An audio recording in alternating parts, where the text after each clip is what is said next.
स्वागत है दोस्तों आप सबका ब्लूम स्टडी सेंटर में। तो फाइनली आपने ढूंढ लिया पार्ट 3। ये है पॉलिटिकल साइंस का, पॉलिटिकल सोशियोलॉजी मतलब मेजर 19। मत सोचिएगा सोशियोलॉजी, ये पॉलिटिकल साइंस है, ठीक है। Major science major paper 19 political science semester 7 Ranchi university. तो यहाँ पर में हम लोग देखने वाले, इससे पहले मैंने पार्ट 1 और पार्ट 2 में इंपॉर्टेंट लॉन्ग क्वेश्चंस करा दिए हैं। ये पार्ट 3 है, पार्ट 3 देखिए, उसके बाद पार्ट 4 देख लीजिए, फिर आपका टेंशन खत्म। यह वीडियो पार्ट 3 है जिसमें संपूर्ण सिलेबस, ठीक है, जिसमें अर्थ, संस्कृति, समाजीकरण, अभिजन, भर्ती, विकास और सामाजिक राजनीति संबंध जितना है सबसे 50 मैंने इंपॉर्टेंट वन लाइनर क्वेश्चंस करा दिया है, क्योंकि आप लोग का रिक्वेस्ट रहता है कि भैया 70 नंबर तो हो जाता है, वो 5 नंबर का भी कुछ कीजिए। तो चलिए जितना हो पाए मैं यहाँ पे करा दे रहा हूँ आपको, और बाकी अगर कम ज़्यादा हो तो लिखना तो फिर खुद से ही पड़ेगा, ठीक है। लेकिन एक तरह से है कि कुछ ना करने से बेहतर है कि हम लोग कुछ बहुत पढ़ के जाए। क्वेश्चन नंबर 1, राजनीतिक समाजशास्त्र क्या है? तो यह समाज और राजनीति के बीच संबंधों का अध्ययन करने वाला विषय है।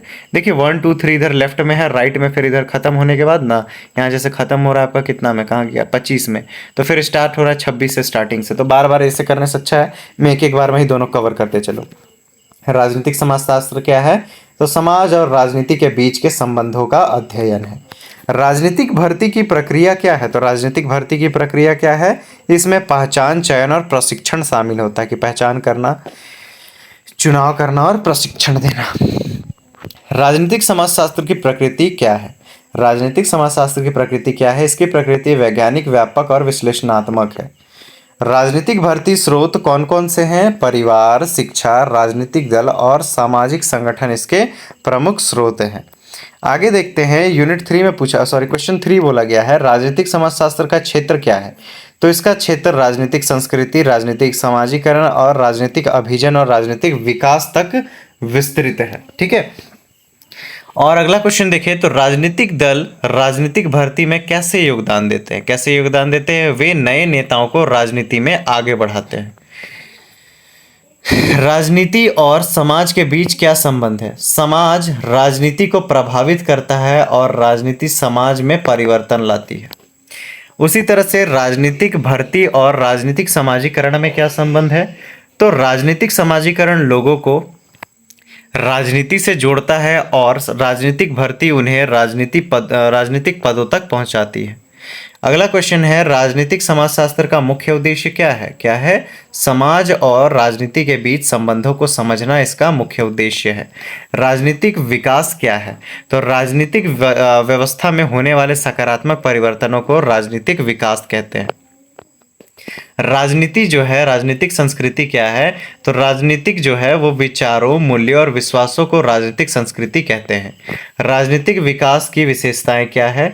तो लोकतंत्र, नागरिक भागीदारी और राजनीतिक स्थिरता इसकी मुख्य प्रमुख विशेषताएं हैं। राजनीतिक संस्कृति के कितने प्रकार हैं? तो राजनीतिक संस्कृति के 3 प्रकार होते हैं। आधुनिकीकरण क्या है भाई? तो पारंपरिक समाज में आधुनिक समाज की ओर बढ़ने की प्रक्रिया क्या है? आधुनिकीकरण है। संकीर्ण राजनीतिक संस्कृति क्या है? तो इसमें लोगों की राजनीति में बहुत कम रुचि होती है। आधुनिकीकरण की विशेषताएं क्या है? तो शिक्षा, विज्ञान, तकनीक और औद्योगिकरण इसकी प्रमुख विशेषताएं हैं। अधीनस्थ राजनीतिक संस्कृति क्या है? तो इसमें लोग राजनीतिक व्यवस्था को जानते हैं लेकिन उनकी भागीदारी सीमित होती है। अगला क्या है? राजनीतिक विकास और आधुनिकीकरण में क्या संबंध है? आधुनिकीकरण जो है राजनीतिक विकास को बढ़ावा देता है। सहभागी राजनीतिक संस्कृति क्या है? इसमें नागरिक राजनीतिक गतिविधियों में सक्रिय रूप से भाग लेते हैं। लोकतंत्र जो है इसमें राजनीतिक विकास को कैसे प्रभावित करता है लोकतंत्र? तो लोकतंत्र नागरिकों की भागीदारी को बढ़ाकर राजनीतिक विकास को प्रोत्साहित करता है। आगे देखिए, तो राजनीतिक संस्कृति के मुख्य तत्व कौन कौन से हैं? कौन कौन से हैं? मूल्य, विश्वास, व्यवहार और भागीदारी इसके मुख्य तत्व हैं। किसके? राजनीतिक संस्कृति के। आगे देखते हैं, राजनीतिक विकास में शिक्षा की क्या भूमिका है? राजनीतिक विकास में शिक्षा की क्या भूमिका है? तो राजनीतिक जागरूकता को बढ़ाती है, ठीक है। शिक्षा क्या करती है? राजनीतिक जो जागरूकता होता है उसको बढ़ाता है। लोकतंत्र में राजनीतिक संस्कृति का क्या महत्व है? यह लोकतंत्र को क्या करती है? मजबूत बनाती है। क्या करती है? मजबूत बनाती है। आगे देखें, तो आधुनिकीकरण में विज्ञान और प्रौद्योगिकी की क्या भूमिका है? क्या भूमिका है? वे सामाजिक में राजनीतिक परिवर्तन को गति प्रदान करते हैं। ये तो शॉर्ट क्वेश्चन है। आप लॉन्ग क्वेश्चन देखना चाहते हैं तो वीडियो पार्ट 2 देखें, वीडियो पार्ट 3 देखें और वीडियो पार्ट 1, 2 एंड 4 देखिए। ठीक है, 1 और 2 और 4 देखिए, 3 तो ये चल रहा है। 1 to 4 में आपको लॉन्ग क्वेश्चंस मिलेंगे, आप जाके वहां से अच्छे से तैयारी कीजिए और सब्सक्राइब करके रखिए, क्योंकि मैं जैसे ही इंपॉर्टेंट क्वेश्चंस डालूंगा ना आपके पास नोटिफिकेशन आ जाएगा। जैसे आप यूट्यूब ओपन करेंगे तो फर्स्ट में ही आपको मेरा वीडियो दिखाई देगा जो भी इंपॉर्टेंट क्वेश्चन होगा, ताकि आपको तुरंत वीडियो मिल पाए, है ना। और अगर आपको और वीडियो चाहिए तो आप जाइए यूट्यूब में जाने के बाद यहाँ पर में देखिएगा शॉर्ट्स, मेरे चैनल पे जाइएगा, शॉर्ट्स, वीडियोस, प्लेलिस्ट। तो आपको जाना है प्लेलिस्ट पे, टैप करना है। टैप करने के बाद पूरा ऐसा लिस्ट खुलेगा, MJ19 पॉलिटिकल, MJ18, इस तरह से करके पूरा खुला हुआ रहेगा। ठीक है, सबका अलग अलग है, जा करके आप अपना तैयारी खोज करके वहां से कर लीजिए। सब बना हुआ है आपका वीडियो। ठीक है, 4 पार्ट्स में है। राजनीतिक समाजीकरण क्या है? तो राजनीतिक ज्ञान और मूल्यों को सीखने की प्रक्रिया को क्या कहते हैं? राजनीतिक समाजीकरण कहते हैं। लोकतंत्र में राजनीतिक संस्कृति का क्या महत्व है? मजबूत बनाती है। लोकतंत्र को क्या करती है?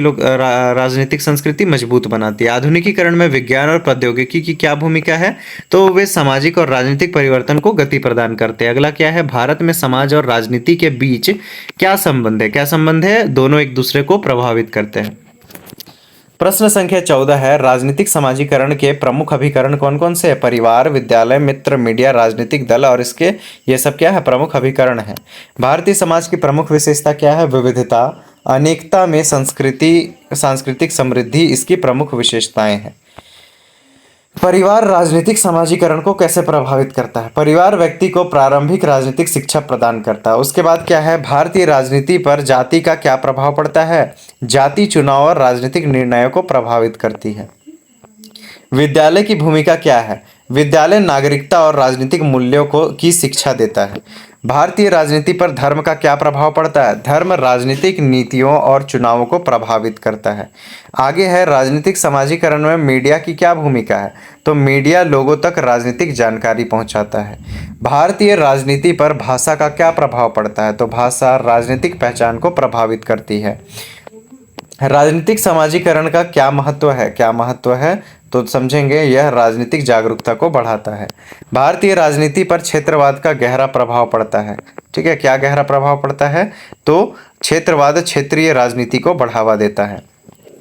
राजनीतिक समाजीकरण और राजनीतिक संस्कृति में क्या अंतर है? राजनीतिक समाजीकरण एक प्रक्रिया है, जबकि राजनीतिक संस्कृति लोगों को राजनीतिक विचारों व्यवहारों को दर्शाती है।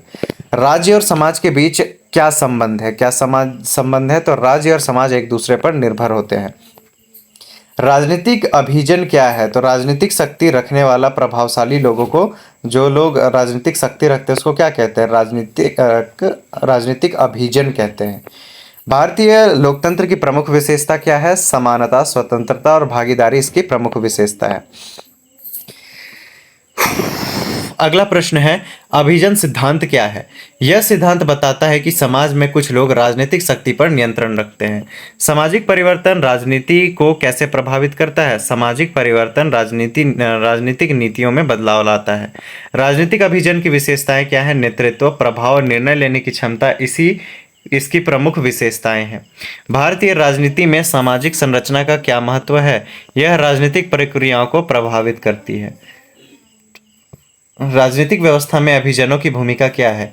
ये नीतियों के निर्माण और निर्णय लेने में महत्वपूर्ण भूमिका निभाते हैं। राजनीतिक दल और समाज के बीच क्या संबंध है? राजनीतिक दल समाज की समस्याओं को राजनीतिक मंच तक पहुंचाते हैं।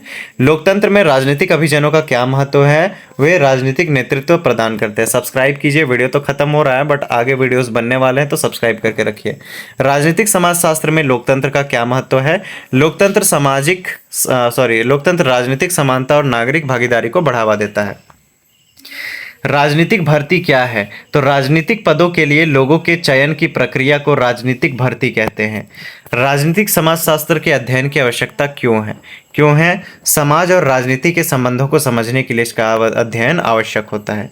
तो यहाँ पे आपका खत्म होता है। सब्सक्राइब कीजिए। अब मिलते हैं पार्ट 4 में। जल्दी से आ जाइए नेक्स्ट वीडियो में। Bye bye.